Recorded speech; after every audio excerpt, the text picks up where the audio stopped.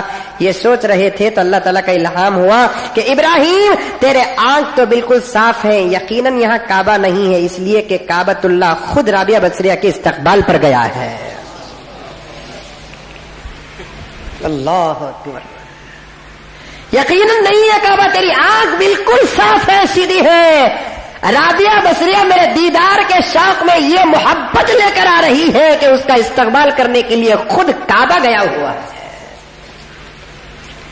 کتنی مقدس عورت رہی ہوگی جس کا استقبال کعبہ کرتا ہے. ہم آتے ہیں تو آپ استقبال، آپ آتے ہیں تو ہم استقبال. اس رابعہ بصریہ کے سجدوں میں کیا تاثیر تھی، نماز میں کیا تاثیر تھی، اس کے دل کے اندر اللہ تعالیٰ کی کتنی محبت جڑی ہوئی تھی کہ جس کا استقبال کعبہ کر رہا ہے. آج اس مقام تک تو میری مائیں نہیں پہنچ سکتی، لیکن تھوڑی عبادت کر کے کچھ مقام تو حاصل کر سکتی ہے. اذان ہوتی ہے، میری ماں باہر چن کھاتی ہے. یہ دور تھا کہ اذان ہوتی تو کم از کم سر میں پلو تو بھی ڈال دیتی تھی. آج وہ زمانہ بھی ختم ہو گیا. نماز نام کی چیز نہیں. ابھی میں ہمارے ایک دوست کے دکان میں ظہر کے بعد گیا, ماں اور بہنوں کا حال دیکھ کر تو زار زار ہو گیا. گواہ میں نے حسین بھائی کو بھی بتایا کہ مسلمان عورت بغیر برقعے کے دکان کو آئی اور دن کے 1:30 بجے اپنے پرس سے پانی نکال کر پی رہی ہے. رمضان کے مہینے میں کالے کرتوت ماؤں کے, ایک تو برقع نہیں ہے, دوسرا پانی پی رہی ہے. کیا مطلب اس کا پانی پینے کا؟ 2 ہی مطلب نکلتے ہیں. یا تو وہ یہ بتانا چاہتی ہے کہ رمضان کے مہینے میں میں روزہ نہیں رکھتی, یا نہیں تو یہ بتانا چاہتی ہے کہ اس وقت میری حالت برابر نہیں ہے. رمضان کے مہینے میں روزہ نہ رکھنا یہ بھی گناہ. اگر عورتوں پہ جو حالت آتی ہے نماز معاف ہونے کی, روزہ موقوف ہونے کی, فقہا فرماتے ہیں کہ اس کی حالت صرف اس کے شوہر کو معلوم ہو, اس کے باپ کو بھی پتہ نہ ہو, اپنی حالت کو چھپا کر رکھے. اسی لیے فقہا فرماتے ہیں میری ماں, میں تمہارا سب سے چھوٹا بھائی, تمہارے لیے میں بڑی محبت کے ساتھ یہ تمام باتیں پیش کر رہا ہوں. گھنٹوں کے مطالعے کے بعد تمہارے پاس یہ تمام احادیث اور روایتیں لے کر آتا ہوں کہ تمہارے لیے بتا رہا ہوں. جس عورت کو نماز معاف ہوتی ہے نا, مہینے کے 3 دن 6 دن 7 دن 10 دن, ان دنوں میں عورت کو جیسے چاہے ویسے زندگی گزارنے کی اجازت نہیں ہے. بلکہ فقہا فرماتے ہیں کہ نماز کے وقت میں اپنے گھر کے مردوں کو دکھانے کے واسطے تو بھی کم سے کم جانماز بچھا کر بیٹھ جانا. انہیں دیکھنے والا باپ بھی بھائی بھی کیا سمجھے, ہماری اماں ہماری بہن نماز پڑھ رہی ہے. اب وہ بیٹھ کر کیا کرے, جانماز بچھا کر کیا کرے؟ حضرات فقہا فرماتے ہیں, اللہ کے رسول صلی اللہ علیہ وسلم کی ایک حدیث فرماتے ہیں کہ وہ جانماز بچھا کر مصلی میں 70 مرتبہ یہ دعا پڑھے, الحمدللہ علی کل حال, استغفر اللہ ربی من کل ذنب وخطیئۃ واتوب الیہ. جو عورت نماز کے معاف ہونے کے ایام میں مصلی بچھا کر اس دعا کو 70 مرتبہ پڑھتی ہے, اللہ تبارک و تعالی ایک وقت کی نماز میں 1000 رکعت کا ثواب عطا کرتے ہیں. میں نے گزشتہ جو تاخرات میں بھی کہا تھا نا, جو فضیلتیں میری ماں اور بہنوں کو ملی ہے وہ فضیلتیں مردوں کو نہیں ملی ہے. لیکن افسوس, دیکھیے رابعہ بصریہ کی عبادت کہ کعبہ استقبال کو آیا. تاخراتوں کو ہمارے اس علاقے میں بہت ساری عورتیں آتی ہیں. ایک شکایت میرے پاس آئی ہے, یہ پہلی مرتبہ کی شکایت ہے, میں آپ کے سامنے سختی سے پیش نہیں آؤں گا. میری ماں اور بہنیں تاخراتوں کو دعا کرنے کے لیے آتی ہے. ایک بہت بڑا مردوں کا مجمع تمہاری آمین پر بھروسہ کر کے دعا کرتا ہے. سننے میں آیا کہ وہ بعض عورتیں برقعے کے بغیر آتی ہیں, بعض عورتیں نقاب کے بغیر آتی ہیں. تمہارا برقعے کے بغیر آنا نقاب کے بغیر آنے سے نہ آنا بہتر ہے. تاخرات میں آئے, مولانا کی بیان سننے کے لیے آئے, دعا کرنے کے لیے آئے, تو ایسے آؤ کہ تمہارا حال پورا چھپا رہے. تاخرات کے بہانے بعد میں بدنامی ہوگی کہ عمر فاروق کے تاخراتوں میں ماں اور بہنیں جاتی ہیں, ایک حال بنا کر جاتی ہے, بغیر برقعے کے جاتی ہے, نقاب کے بغیر جاتی ہے. نہیں, تمہارا چہرہ دوسرے بھی دیکھنا نہیں, دوسروں کا چہرہ تم بھی نہیں دیکھنا ہے. رابعہ بصریہ رحمت اللہ علیہ کعبے کو جاتی ہے, اس کے بعد وہاں اللہ تعالیٰ کی عبادت کرتی ہے, اور وہیں حضرت حسن بصری رحمت اللہ علیہ سے ملاقات ہوتی ہے. حسن بصری سے جب ملاقات ہوئی تو حضرت حسن بصری نے حضرت رابعہ بصریہ کو نکاح کا پیغام دیا کہ اے رابعہ, میں تم سے نکاح کرنا چاہتا ہوں. اللہ کے فضل سے میں بھی ولی, تم بھی ولیہ, تو پھر ہمارا گھر جنت الفردوس بن جائے گا. اصل میں رابعہ بصری کوئی خوبصورت عورت نہیں تھی, کالی کلوٹی عورت تھی, غریب تھی اور غریب خاندان سے تعلق رکھتی تھی. حضرت حسن بصری کو معلوم تھا کہ رابعہ کا حسن کوئی قابل تعریف نہیں ہے, رابعہ کا خاندان کوئی امیر نہیں ہے, رابعہ مال کے اعتبار سے بالکل لو کلاس عورت ہے. لیکن حضرت حسن بصری نے کیا دیکھا کہ رابعہ بصریہ کے تقوی کو سامنے دیکھا, اور آقا نے بھی یہی تو فرمایا کہ تقوی کو دیکھ کر شادی کرو, کسی کے رنگ روپ کو نہ دیکھو. نہیں معلوم کہ گورے کلر کے اندر کتنی کالی خباثتیں چھپی ہوئی ہے. کتنی کالی عورتیں ایسی ہیں جن کا عمل سورج سے بھی زیادہ روشن ہے, چاند سے بھی زیادہ منور ہے. کتنی گوری عورتیں ایسی ہیں جن کا عمل اماواس کی رات سے بھی زیادہ کالی ہے. آقا نے یہی فرمایا دولت کو دیکھ کر شادی نہ کرو, حسن کو دیکھ کر شادی نہ کرو, خاندان کو دیکھ کر شادی نہ کرو. جو دولت کو دیکھ کر شادی کرتے ہیں وہ یہودیوں کا مزاج اپناتے ہیں. جو حسن کو دیکھ کر شادی کرتے ہیں وہ عیسائیوں کے طریقے پر چلتے ہیں. جو خاندان کو دیکھ کر شادی کرتے ہیں وہ مشرکین مکہ کی عادت ڈال رہے ہیں. دین کو دیکھ کر شادی کرو, کیونکہ دین کو دیکھ کر شادی کرنے والا وہ محمد کا غلام ہے. نہیں, پہلے سے اماں کو بولا تھا اماں تمہیں دیکھتے ہیں کہ چھوکری نے میں دیکھ لوں گی. نہیں با میں دیکھتا ہوں, تو دیکھے تو بدنامی میں دیکھ لیتا ہوں.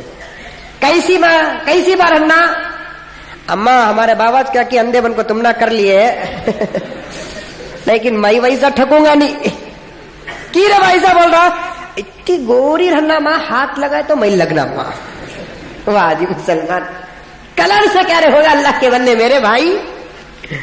تقویٰ دیکھ, طہارت دیکھ, عمل دیکھ, اس کی نمازیں دیکھ, اس کا قرآن سن, اس کی حدیث سن, اسے مسائل معلوم کہ نہیں معلوم. حضرت رابعہ بصریہ کو حسن بصری پیغام نکاح دیتے ہیں کہ رابعہ میں تم سے نکاح کرنا چاہتا ہوں.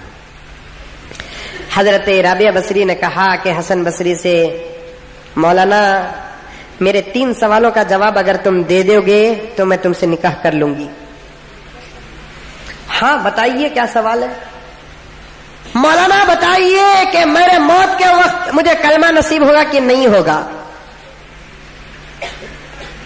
حسن بصری نے کہا کہ اللہ ہی بہتر جانتا ہے. مولانا بتائیے کہ اللہ تعالیٰ نام اعمال میرے سیدھے ہاتھ میں دے گا کہ بائیں ہاتھ میں دے گا. حسن بصری نے کہا کہ اللہ ہی بہتر جانتا ہے. مولانا بتائیے کہ اللہ تعالیٰ میرے لیے جنت کا فیصلہ کریں گے کہ جہنم کا فیصلہ کریں گے. حسن بصری نے کہا اللہ ہی بہتر جانتا ہے. تو حضرت رابعہ بصریہ نے کہا کہ مولانا جس عورت کو یہ دن 3 غم کھا رہا ہے وہ عورت اپنے شوہر کا حق ادا نہیں کر سکتی. مجھے عبادت کرنے کے لیے چھوڑیے, اس وقت میں شادی کرنے کے پوزیشن میں نہیں ہوں. موت کے وقت کا ڈر کہ کلمہ نصیب ہوگا کہ نہیں ہوگا. آج بے فکر ہیں کس حال میں موت ہماری آئے گی کسی کو فکر نہیں ہے. طاقتیں اور ہوتی تو اور اولیاء کی سیرت بیان کرتا. حضرت سفیان ثوری رحمۃ اللہ علیہ اپنے وقت کے ایک مایا ناز ولی گزرے ہیں. اتنے بڑے ولی کہ وہ ولی بھی تھے, فقی بھی تھے, محدث بھی تھے. اپنی جوانی میں جھک گئے تھے, کمر بنگی ہو گئی تھی. کسی نے پوچھا کہ حضرت یہ جوانی میں بڑھاپا, کمر جھک گئی ہے. حضرت نے فرمایا کہ موت کے ڈر سے میری کمر جھک گئی ہے, ایمان کی حفاظت کر سکوں گا کہ نہیں کر سکوں گا. پوچھنے والے نے کہا کہ حضرت تمہیں مفسر, تمہیں محدث, تمہیں فقیر, تمہیں ولی کامل, تم نہ کیا موت کا ڈر ہے؟ تو حضرت سفیان ثوری نے کہا کہ موت کے اوپر, موت کے وقت اللہ تعالیٰ کے علاوہ کسی اور پر بھروسہ کرنے والا تباہ ہوتا ہے. میں اس فکر سے میری کمر جھک گئی ہے کہ میں جن حضرتوں کے پاس علم سیکھا ایک کو یہودی ہو کر مرتے ہوئے دیکھا تو ایک کو عیسائی ہو کر مرتے ہوئے دیکھا ہے. غم کھا رہا ہے اندر. اگر ہمارے اعمال صحیح نہیں رہیں گے تو اللہ تعالیٰ موت کے وقت ہمارے زبان میں کلمہ نصیب نہیں کرے گا. توبہ کر لو میرے دوستو, توبہ کر لو کہ توبہ کریں گے تو بہت جلد کلمہ نصیب ہو جائے گا. اس بات سے ڈرتے رہو کہ ہمارا نام اعمال سیدھے ہاتھ میں ملے گا کہ بائیں ہاتھ میں ملے گا. اس بات سے ڈرتے رہو کہ اللہ تعالیٰ ہمارے لیے جنت کا فیصلہ کریں گے کہ جہنم کا فیصلہ کریں گے. حسن بصری نے یہ جواب سن کر نکاح کا ارادہ چھوڑ دیے. حضرت رابعہ بصریہ اللہ تعالیٰ سے اتنی محبت کرتی تھی, ایک مرتبہ ان کے گھر کے اندر چور آ گا. چور کیا ملے گا اللہ والوں کے گھروں میں, لیکن ایک چادر تھی اسے اٹھا لے کر بھاگنے گیا. چور خود کہتا ہے کہ میں جب چادر اٹھا کر بھاگنے لگا تو اس چھوٹے سے گھر کے دروازے کا ایڈریس بھول گیا, دروازہ نظر نہیں آ رہا ہے. چادر چھوڑتا ہوں تو دروازہ دکھتا, چادر اٹھا لیا تو دروازہ نظر نہیں آتا. اس وقت رابعہ بصریہ اللہ تعالیٰ کی عبادت کر رہی تھی. سلام پھیرتی ہے تو دیکھتی کیا کہ گھر کے اندر ایک چور ہے. وہ چادر لے کر بھاگنا چاہتا ہے لیکن دروازہ نظر نہیں آتا. ابھی نے سلام پھیرتی حضرت رابعہ بصریہ تو ڈر کر فوراً حضرت سے معافی چاہتا ہے.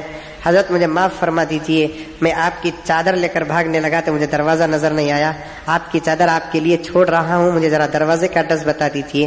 رابعہ بصریہ اس چور کو چھوڑتی ادھر سے بھاگ گیا۔ رابعہ بصریہ اللہ تعالیٰ سے پوچھتی ہیں، اے اللہ تو اس چور کو راستہ کیوں نہیں دکھایا؟ محبت بھرا سوال ہے، تو اس چور کو راستہ کیوں نہیں دکھایا؟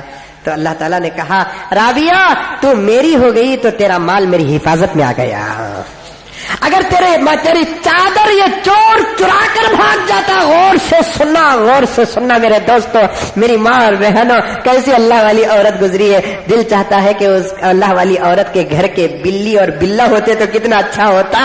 اللہ تعالیٰ کہنے لگا کہ رابعہ اگر یہ چور تیری چادر لے کر بھاگ جاتا تو کل قیامت میں تم مجھ سے چادر پوچھتی تو میں تجھے کیا کہتا؟ ساری دنیا ڈرتی ہے اللہ تعالیٰ کو جواب دینے کے لیے، لیکن اللہ تعالیٰ محبت کا سلوک یہ کرتے ہیں۔ رابعہ کہہ سکتی کہ رابعہ اللہ میں تیری عبادت کر رہی تھی، تو میرے مال کی حفاظت نہیں کیا، تو میں کیا جواب دیتا؟ رابعہ کتنی محبت اللہ تعالیٰ سے تھی، اتنا یقین تھا حضرت رابعہ بصریہ کو۔ ایک مرتبہ دو فقیر آ گئے، کہنے لگے کہ اماں بہت بھوک لگی ہے، 2 دن سے بھوکے ہیں، کہیں خیرات نہیں ملی ہے۔ دو مہمان آئے، اتفاق سے حضرت رابعہ بصریہ رحمۃ اللہ علیہ کے گھر میں 2 روٹی تھے۔ کتنے روٹیاں؟ 2 روٹیاں تھیں۔ حضرت رابعہ بصریہ رحمۃ اللہ علیہ وہ 2 روٹی اٹھا کر ایک اس کے سامنے ایک اس کے سامنے رکھتی ہیں۔ تھوڑی دیر کے بعد اور ایک فقیر منگنے آیا تو حضرت رابعہ بصریہ دونوں کی روٹیاں اٹھا کر وہ فقیر کو دے ڈالی۔ انہوں 2 جنے بیٹھے تھے نا، انہوں گھابرے ہو گئے، یہ کہہ رہے بابا تیرے سے 2 روٹیاں، ایک منجے کو سے دی اٹھا کر فقیر کو دے دیے۔ اب یہ دونوں جانے لگے تو حضرت رابعہ بصریہ کہنے لگی کہ بیٹھو انتظار کرو۔ تھوڑی دیر کے بعد کہیں پڑوسی کے گھر سے 18 روٹیاں آئے۔ رابعہ بصریہ گن کر دیکھتی ہے 1 2 3 17 18، تو فوراً وہ روٹیاں واپس کرتی ہے، جاؤ یہ میرے گھر کا تحفہ نہیں ہے، کسی اور کے گھر کا ہوگا، جاؤ واپس لے کر جاؤ۔ وہ خادمہ جو روٹیاں لے کر آئی تھی انہیں جاتی ہے اور جا کر اپنے مالک سے کہتی ہے کہ مالک رابعہ بصریہ کے گھر کو گئی تھی 18 روٹیاں لے کر، وہ رابعہ بصریہ روٹیاں واپس کر دی ہے۔ خود مالک چل کر آتا ہے، میں خود آپ کے گھر بھیجا ہوں یہ روٹیاں۔ رابعہ بصریہ کہتی ہے کہ آپ کو غلط فہمی ہوئی ہے، یہ میرے گھر کا رزق نہیں ہے۔ اب یہ جو بیٹھے تھے نا بھوکے، کہاں چلے جاتے کہ بلکہ ان کو ڈر تھا 18 روٹیاں آ کر ہی نہ۔ رابعہ بصریہ کہتی ہے کہ نہیں میرے گھر کا رزق نہیں ہے۔ مالک کہتا ہے کہ تمہارے ہی گھر کا رزق ہے۔ تو پھر تھوڑی دیر کے بعد وہ گھر کو جاتا ہے اور 2 روٹیاں رکھ کر پورے 20 بنا کر جب لا کر دیتا ہے تو رابعہ بصریہ کہتی ہے کہ ہاں یہ میرے گھر کا ہی رزق ہے۔ 20 روٹیاں لے کر اس مالک سے کہتی ہے اللہ نے فرمایا 1 بھی دو گے اللہ کے راستے میں تو اللہ تعالیٰ 10 دے گا، میں 2 دی تو مجھے 20 آنا، 18 آئے تو مجھے بھروسہ نہیں ہوا۔ کیا بھروسہ ہے؟ کیا بھروسہ ہے بھروسہ؟ 10 روپے ڈالو اللہ تعالیٰ دیں گے، نہیں۔ مرد بنے پیچھے تھی، سن کر تعجب ہوا، تقریباً 20-25 ہزار روپے عورتوں کا چندہ ہوا کہتے گئے تاخرات پہ۔ عورتیں بہت آگے ہیں، کم سے کم اس تاخرات تو تم لگا جیت جاؤ۔ 10 روپے ڈالا۔ ایک عورت کے بارے میں ہمارے دوست نہایت دوست ہدایت اللہ صاحب کہنے لگے کہ حضرت ایک کرچی بھر کو لا کر چلارا ڈال رہی حضرت۔ ہو سکتی کوئی اللہ والی عورت جو اپنے زندگی کا سرمایہ لا کر اللہ کے گھر کو لگاتی ہوگی۔ کچھ عورتیں انگوٹھیاں ڈالی، کچھ عورتیں پٹیاں ڈالی۔ سمجھ میں آئی بات؟ کوئی 10 روپے ڈالے اپنی طاقت اور بھی ساتھ، لیکن ڈالو ضرور، اللہ کی ذات سے بھروسہ رکھو۔ رابعہ بصریہ کو بھروسہ تھا تو پھر ہم کو کیوں بھروسہ نہیں؟ اللہ اکبر۔ ایک مرتبہ رابعہ بصریہ کے گھر میں ایک عورت کھانا پکائی اور سالنا پکاتے پکاتے رابعہ بصریہ کو کہنے لگی رابعہ بصریہ سے کہ حضرت پیاز نہیں ہے سالنے کے واسطے، پیاز۔ رابعہ بصریہ کہنے لگی کہ پیاز کے بغیر بھی سالنا بنتا کیا؟ ہاؤ بن جاتا، پکاؤ۔ پکانے کے لیے جب جاتی ہے تو ایک پرندہ پیر میں پیاز پکڑ کر لا کر ڈالتا ہے۔ حسن بصری ایک مرتبہ سوال کرتے ہیں اور رابعہ بصریہ سے کہتے ہیں کہ آؤ رابعہ سمندر میں نماز پڑھے، مصلی بچھا کر۔ کرامت دکھانا چاہتے ہیں۔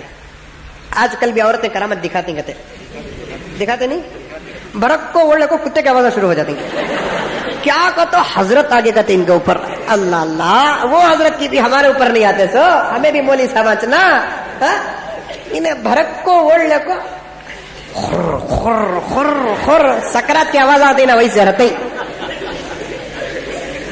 سکرات کی آواز سن کو ہی کیا نہیں سنے ویسے آواز آتی, مرد بنے تو مرد بنے بیکاں کے اوپر آتے ہیں حضرت, وہ حضرت کتنے بے حیا رنگ ہے, انہوں مرد بنے کے اوپر آنا نہیں حدیث صاحب, بیکاں کے اوپر آتے ہیں انہوں کتنے بے حیا حضرت رنگ ہے.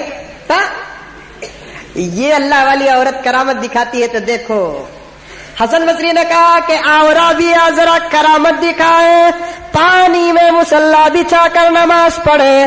حضرت رابعہ بصریہ نے کہا کہ اے حسن تم پانی میں مصلی بچھاؤ, میں ہوا میں مصلی بچھاتی ہوں.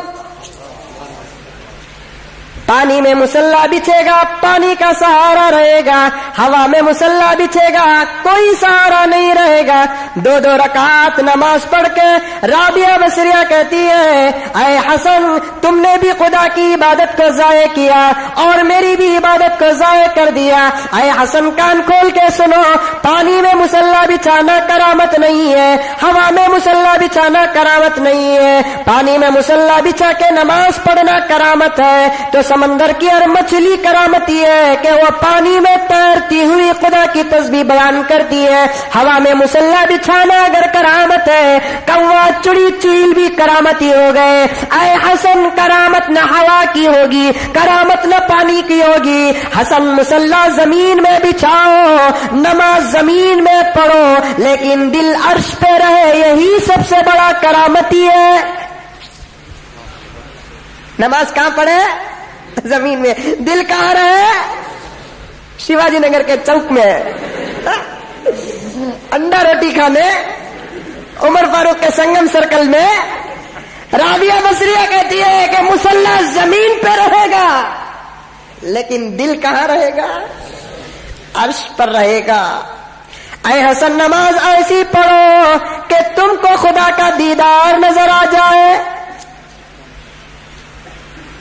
ایسی نماز پڑھے, یہی سب سے بڑا ولی اور کرامتی ہوتا ہے. ذوالنون مصری فرماتے ہیں کہ 30 سال میں نماز پڑھ رہا تھا, اللہ نماز میں مجھے جنت دکھا رہا تھا. میں 30 سال سے نماز میں جنت بھی نہیں دیکھا, خدا ہی کو دیکھ رہا تھا.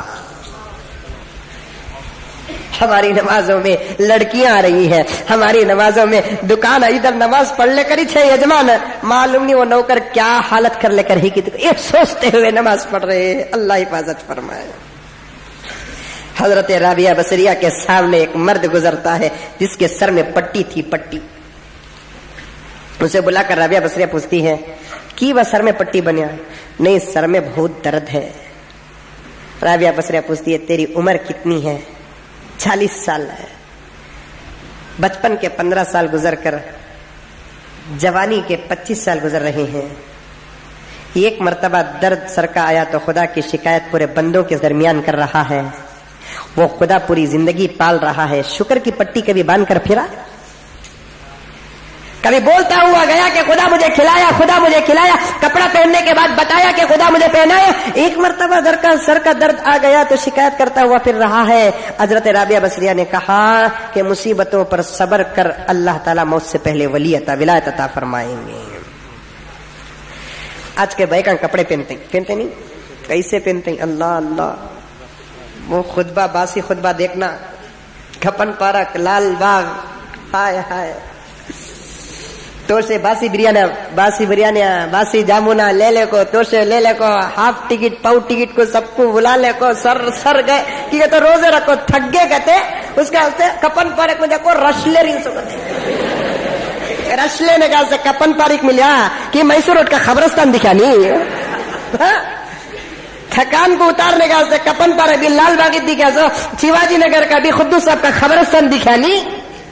کپڑے پہن لے کر ساری دنیا کو دکھاتے ہوئے جاتی ہے.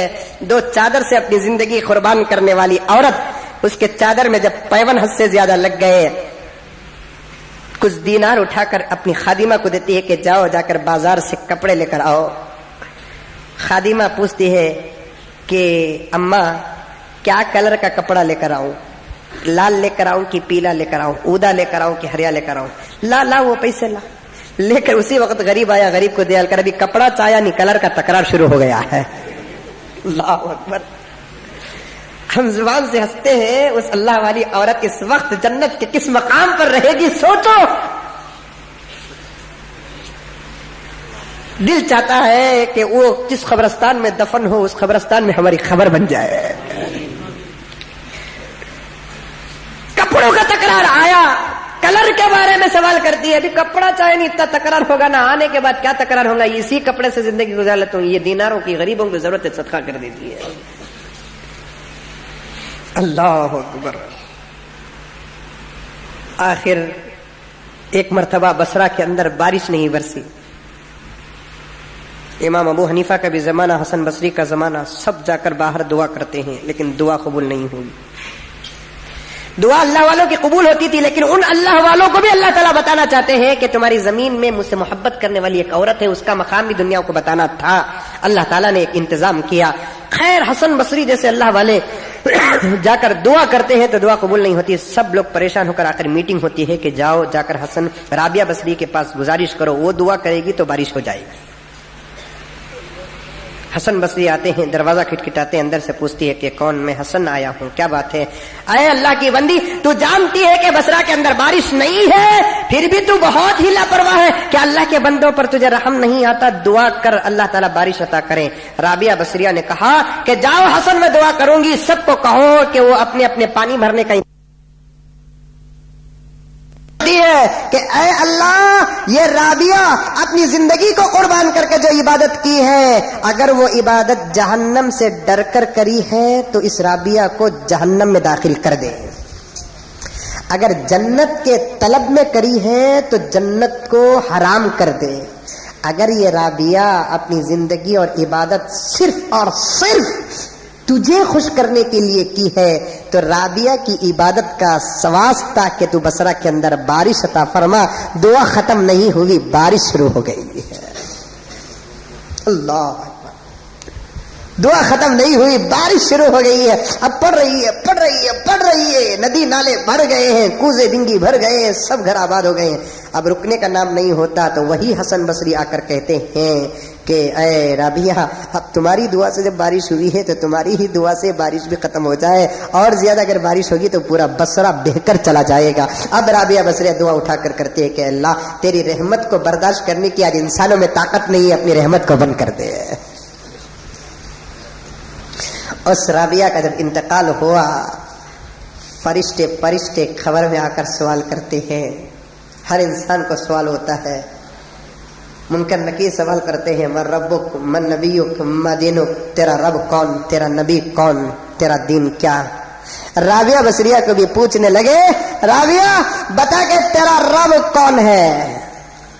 رابعہ کا جواب سنو, بات ختم کر رہا ہوں میں. رابعہ بصریہ کو جب منکر نکیر نے پوچھا, من ربک, رابعہ تیرا رب کون ہے, تو رابعہ بصریہ نے فرشتوں کو بطور نخرے کے کہا کہ ارے مجھ سے کیا پوچھتے ہو کہ میرا رب کون ہے, رب کو جا کر پوچھو کہ میں کون ہوں. سبحان اللہ. مجھ سے کیا پوچھتے ہو, میں کون ہوں, اس سے جا کر پوچھو کہ میں کون. کیا محبت بھرا سوال. فرشتے کہنے لگے, ارے یہ تو اللہ کی دیوانی نظر آتی ہے, اس سے سوال کرنا بیکار ہے.